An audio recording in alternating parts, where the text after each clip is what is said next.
Trump is gaining ground on Clinton. If you look on the screen, Trump leading Hillary by 2 points nationally. My power political panel is here. Liberal commentator Danielle McLaughlin, Red Alert politics editor Ron Meyer, and Republican strategist Sala Mastrada. Thank you very much for joining me. I just want to ask you, first and foremost to you, Danielle, what is your take? You're our Democratic voice. This is a dark day for Hillary Clinton. Well, I mean, it's not a great result with her, with the OIG report, but turning to the polls, I think that there's not really any concerns here. This is pretty standard this far out, and frankly, all this poll says is what is happening today. It doesn't have any bearing really on what's going to happen in November. I think that's really important. We can look back at 2008, and just after the DNC, we saw that McCain and Obama were also in a statistical heat. It's certainly not a reason for Bernie Sanders to get the Democratic nomination. However, Danielle, I heard what you said. But Ron, I want to bring you in on this because trustworthiness is clearly Hillary Clinton's Achilles heel, even among Democrats who want to support her. How does this change the general?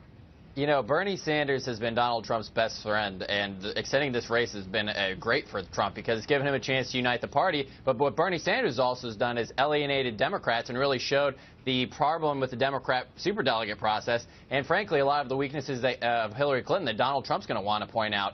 And he's pushing Democrats so hard to the point of where millennial Democrats are abandoning Hillary Clinton and going over to Trump. And that ABC poll that you just quoted, we saw a 36-point swing for millennials from Clinton to Trump. Now Trump only has a 3-point gap among millennials. Usually Republicans lose millennials by around 20, 25 points. And so this has been a huge advantage. Now here's the question, though, and I think your Democratic guest put it well, that, okay, well, you know, once she unifies, maybe, you know, she'll be able to gain these people back. But if Trump works right now, goes after these millennials, go after these disaffected Democrats, he could lock them up for good. Okay, Sal, do you agree with that? I agree completely. Seeing this trend, I mean, you go back to 2008 with Obama, there was a trend from when he was tied with McCain to where he ended up winning the presidency, and you're looking at the same trend now between Hillary and Donald Trump. Now that Donald Trump is the presumptive nominee, especially with millennials, I mean, he's made up almost 30 points in some polls against Hillary Clinton with millennials because they don't trust her, and that's all thanks to Bernie Sanders. Bernie Sanders has been the best gift Donald Trump could ask for. We had no chance at winning millennials. I mean, time and time again, we've seen Republicans suffer, and Bernie Sanders has really turned it around for Republicans and made Donald Trump, you know, the millennial candidate. All right, we have more to talk about. Please stay with me. Danielle, Ron, and Sal back with me in a little bit. A new study by the Pew Research Center shows millennials are more likely to live at home than any other generation of young adults in history. Also found millennial men more likely to live with their parents than with a significant other. Back with me, my power panel, Danielle McLaughlin, Ron Meyer, and Sal Mastrada. Thank you all for staying with me.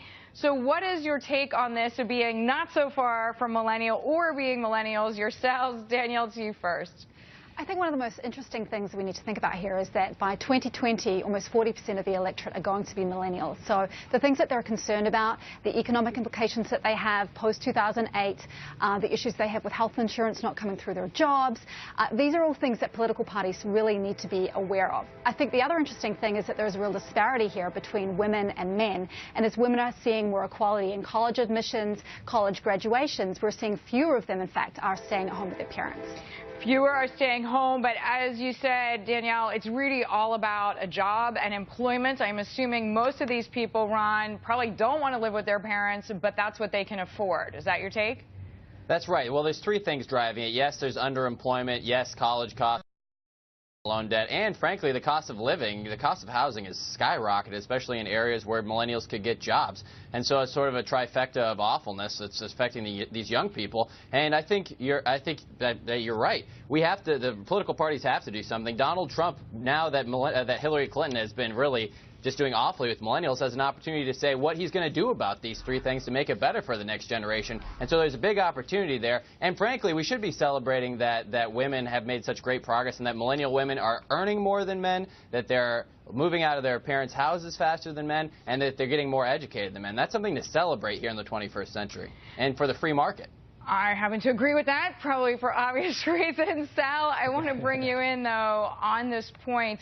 This, I'm asking you to look across the aisle, is part of why Senator Sanders has such passion for millennials.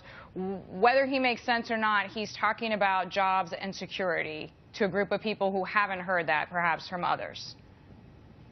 Exactly. They took a big chance on President Obama twice, where he promised them, a better economy, more jobs. And what we're seeing now, especially when you're seeing Donald Trump really make up for his youth vote numbers, is because you have all these graduates graduating right now in May, and they can't find jobs. And one thing, if you're looking toward 2020, especially for Republicans to repeat the statistic over and over again, the BLS released a report a couple years ago that found that by 2020, the number of college grads in this country will grow by 19 million, but the number of college degree-worthy jobs will only grow by 12 million. And with about 50% underemployment with the millennial generation, there just aren't jobs out there. And so that's why Sanders speaks to the Democratic primary millennial voters, and Donald Trump speaks to the Republican millennial voters. And that's why when Sanders drops out, you're going to have those voters who really want jobs moving towards Donald Trump. Yeah, assumedly millennials are just like everybody else. They would like a way to earn a living and like to be paid. And that's a wrap. I thank you all, Danielle, Ron, and Sal. Appreciate the insights.